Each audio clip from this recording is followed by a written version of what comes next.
Joined now by Jeremy Birmingham from LettermanRow.com, and Jeremy, will certainly get to the Northwestern game in just a few moments, but we have to talk about what happened Saturday in Columbus.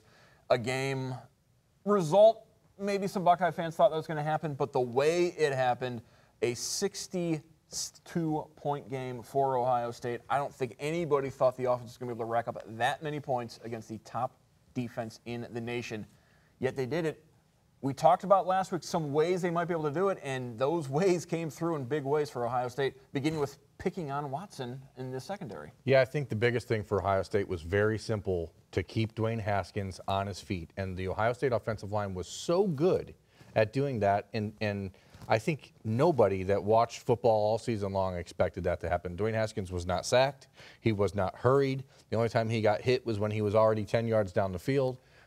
It was just an all-around offensive performance by Ohio State that was, I mean, you don't want to use the word masterpiece very often because, you know, it sounds so grandiose, but it was a flawless game by the Ohio State offense.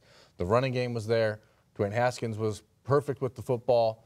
The offensive line was incredible. The receivers caught the ball minus the one drop that Ben Victor had down the sideline, which would have just inflated those numbers even more. And ultimately, I think that there were a handful of Buckeye fans that thought, hey, we can win this game. But all year, all week, especially leading up to the game, all you heard about was Michigan this, Michigan that. Their defense is so good. They're playing so good. Ohio State is so bad. And as we talked about last week, it's sort of a dangerous game to play with an Urban Meyer team, to just assume that they shouldn't show up in the game. And the Buckeyes, as we said last week, they were going to be ready. They were going to be prepared for Michigan. But I don't think anybody expected how well prepared they were. You mentioned the offensive line. They do lose Demetrius Knox. His Ohio State career is now over after suffering the foot injury in the final minute of the win over Michigan. Wyatt Davis will get the start. And Urban had some interesting things to say about Wyatt Davis on Monday. Basically, that they thought Davis was probably good enough to start the past couple of weeks, but they didn't want to disrupt the chemistry on that offensive line. So from a talent perspective, plugging in Wyatt Davis shouldn't be an issue. But with the offensive line, it's so much about the chemistry, about knowing what each guy's going to do, working as a unit together. So Davis is going to get plugged in for the remainder of the season. Yeah, Wyatt Davis was the country's #1 ranked offensive guard coming out of high school in California 2 years ago. He's a player that Ohio State has brought along slowly like they normally do with their offensive linemen because, as you mentioned, it's such a complex position, and there is a different level of chemistry needed to really perform at their best. All year long, Ohio State had been able to run the same 5 guys out there with Demetrius Knox and Malcolm Pridgeon at guard. Despite some struggles they had throughout the early part of the year, you didn't want to risk that. So Wyatt Davis has played a lot on special teams. He's been playing a lot when the Buckeyes have had big offensive games. In the last few weeks, they've worked him in almost as an extra tight end. But he's a guy who's been waiting patiently for his opportunity, and it's extremely unfortunate for Demetrius Knox. He went through a up and down career at Ohio State to the point where he wanted to quit and transfer multiple times.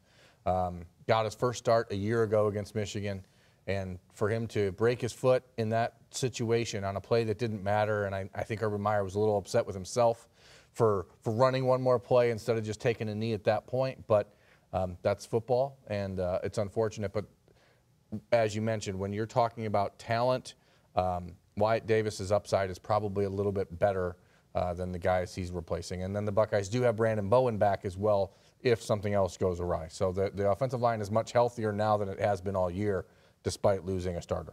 We talked about how Ohio State won the line of scrimmage when they had the ball.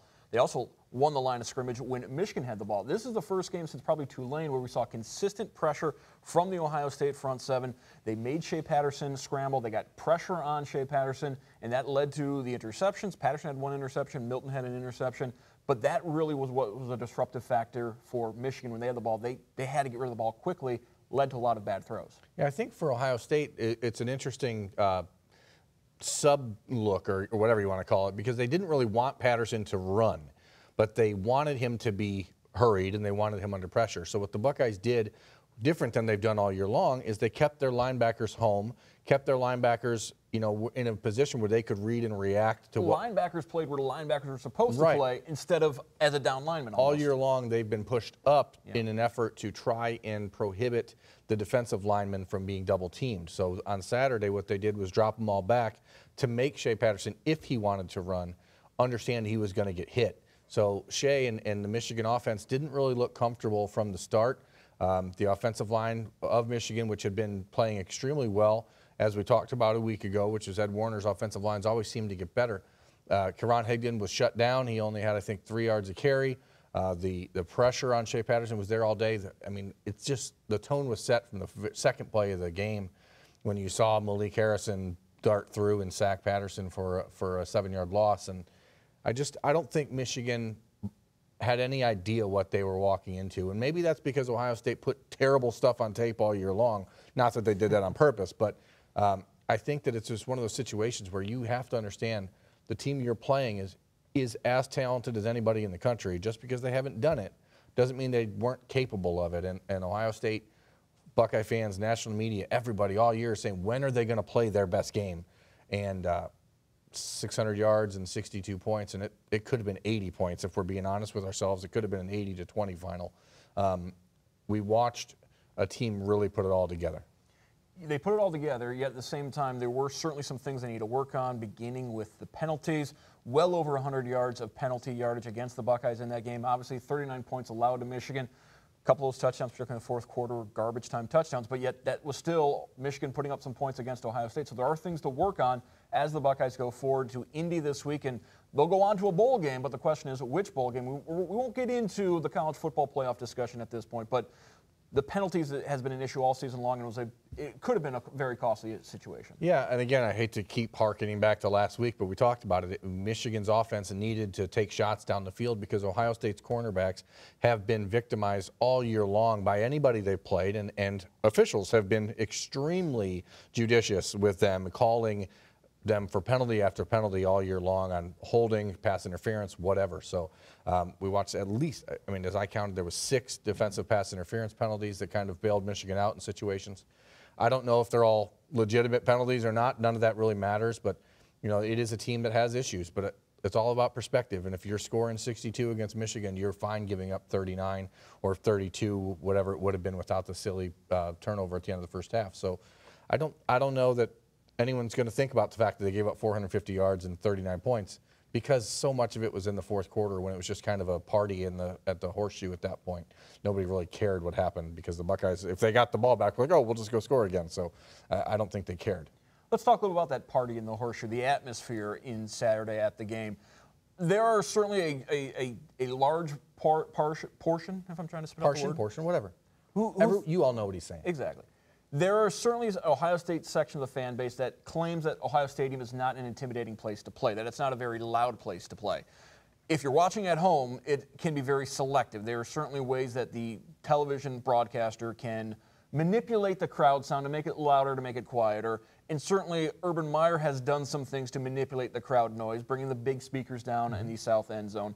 But that certainly was a very loud atmosphere, and getting Ohio State scoring that first touchdown in the first quarter allowed that fan base to stay loud the entire game, and it did become a factor. Yeah, I've been in every Ohio State home game since 2012, and in my mind, the punt block in the third quarter, the only time it's even been close to that loud in the last 6 years of being there was the touchdown by Curtis Samuel 2 years ago against Michigan in overtime, and maybe the punt block against Penn State a year ago. But the eruption in that stadium was something visceral. I mean, you could feel it, and it was like, wow. And there's times, you know, again, covering sports, you sort of get numb to a lot of the stuff, the atmospheric stuff. It's sort of old hat. But there's still moments when you're like, holy crap, it's really special to be in this place right now. And that happened on Saturday. Ohio Stadium was loud, and I think Fox does a pretty job of trying to, you know, put that forward for the people at home to hear it, because it was loud in Ohio Stadium, and it was loud from Michigan's third play of the game all the way to the end of the game. And for the first time this season, certainly, it made a huge difference in an Ohio State football game. And again, I don't blame fans when they're not getting excited for Minnesota at noon on a sleepy October afternoon, but certainly it goes to show that if the crowd is in the game, things change a little bit in that stadium. We're both veteran Urban Meyer watchers, and we've discussed this previously. We saw Urban after the game, a very emotional Urban Meyer, when he was able to meet up with Shelley and the family, and when he was asked about it post-game, he got choked up. I think it's one of those situations where Urban can take the shots. He's used to it. But Shelley took some shots back in August, and I think that's probably what led to some of that emotions out of the Meyer family this past weekend. You know, people can say whatever they want about Urban Meyer. Whatever your personal opinion is at home, I don't know. There are rumors, there are innuendo, there are facts, and the facts are Urban Meyer's never had an NCAA violation levied against him. He's never been caught cheating. He's never done anything that has put a program that he's been working at in jeopardy. Sure, he's taken chances on guys that maybe shouldn't have had chances taken, but I think that sometimes people forget that these are people. And, you know, when you're a head coach at a place like Ohio State or Michigan or wherever it may be, you get a lot of stuff thrown your way. And I think that sometimes it just kind of bears down on you. And you sort of forget that this was, 15 years ago, a guy who was the head coach at Bowling Green and not this larger-than-life, historical, mythical creature that he is now. So I don't blame Urban Meyer for getting emotional. You see the 100,000 people on the field, and to wade through all that to find your wife and kids, that's got to be a special feeling. And as you said, they've just been through a lot in the last few months, and I know that there's a lot of people who don't want to hear about the Urban Meyer redemption story because there's so many people that have an opinion that's forged and isn't going to change. But this is a guy that is trying to just do a job and still go home and be a husband and a father, and it's real to those guys. And I think that we create this thing about football coaches and players that they're not real people, but they are. Let's move on. Northwestern. A couple weeks ago when we were talking about Michigan State, we said Michigan State is what Ohio State might look like if Jim Tressel was still the head coach. Well, Northwestern could be what Ohio State would look like if Luke Fickell was still the head coach, as Pat Fitzgerald has made a career out of taking three-star guys. Obviously, you got to be very smart to get into Northwestern, but a three-star recruit and really get the most out of them. And he's also found quite a few gems out of those three-star guys from the state of Ohio. Yeah, they've always recruited Ohio very well. Pat Fitzgerald is a guy that his personality meshes well with Ohio high school coaches and those real tough, gritty, old-time football guys. They've done a great job. I want people to be cognizant of the fact that they haven't beaten a team outside of the Big Ten this year. They certainly aren't world beaters by any stretch. They've played good football. They're getting better. Clayton Thorson is an NFL-type quarterback, but they lost their best running back this season, Jeremy Larkin, to a career-ending injury. I don't know that Northwestern is a team that Ohio State fans are going to respect the way they should. But if there's one thing Northwestern isn't going to do, they're not going to be afraid of Ohio State, and they will come out and try to trade punches with the Buckeyes. The Buckeyes are going to enjoy that style of offense for Northwestern, similar again to Michigan State, to what we talked about last week with Michigan, saying, hey, this matchup is good for the Buckeyes, but they're going to fight. Larkin is from Cincinnati. He's been replaced by Isaiah Bowser, who's from Sidney, Ohio, which is in west central Ohio. You certainly got Southview's Nate Hall, whose 3 interceptions is tied for the team lead. Peter McIntyre from St. John's also on that Northwestern team, as they are, as you mentioned, they're 8-1 in the Big Ten. They lost to Michigan. They beat Michigan State. They needed overtime to beat Northwestern. Their 3 non-conference losses, they lost to Notre Dame. Okay, that's a legit loss. Sure. But at home, they lost to Akron and Duke. So this is a Northwestern team that, you're right, on paper isn't really that intimidating, which is why they don't have a very high ranking, which is why that if Ohio State barely beats them by 10, beats them by 14, it's not going to help out Ohio State when it comes to college football playoff ranking. Similar to 2014, the Buckeyes do need to get some style points in Indy this Saturday. Yeah, that's unfortunate, but it's true, and that's because Ohio State slept their way through so much of that portion of their schedule when they should have been putting up style points. But now you put up the 62 on the nation's #1 defense in Michigan. Now you have to go out and replicate that sort of performance to show the world, hey, you know what? Maybe we're finally finding our stride on offense and defense. So the Buckeyes need to put together a complete game. That way, if Oklahoma wins against Texas, that debate is going to rage all the way through Saturday night and into Sunday afternoon. So if it comes down to both those teams with one loss and conference champions, the Buckeyes are going to need style points. Ohio State certainly cognizant of the fact that they have played 3 really tough games back-to-back-to-back. While Northwestern, I don't want to say they've slept walk, but they clinched the Big Ten West a couple weeks ago. So they had the luxury, particularly against Illinois, of resting some guys and maybe not showing everything in that win against the Fighting Illini. Yeah, I don't know how much I put into being able to rest football players at this point of the year. All these guys they're on their routines, and I think in some cases taking them out of that routine is actually a bad thing. I think that you want guys who are used to doing the same thing week in, week out. But definitely the opportunity to spend time studying film of Ohio State for a week earlier than the Buckeyes have been able to look at it is a big thing. And Pat Fitzgerald is a really smart guy. He's a really good coach, and they'll have something special for Ohio State on Saturday. But you think when you look roster top to bottom, the Buckeyes should win this game comfortably. But we've said that all year long. So I guess we'll find out if this team that showed up for Michigan is sticking around. Part of the reason why Pat Fitzgerald is so refreshing is he is honest, and when he was asked about Ohio State, what concerns him about the Buckeyes this weekend, he said everything. For Jeremy Birmingham and Letterman Monroe, thank you for joining us.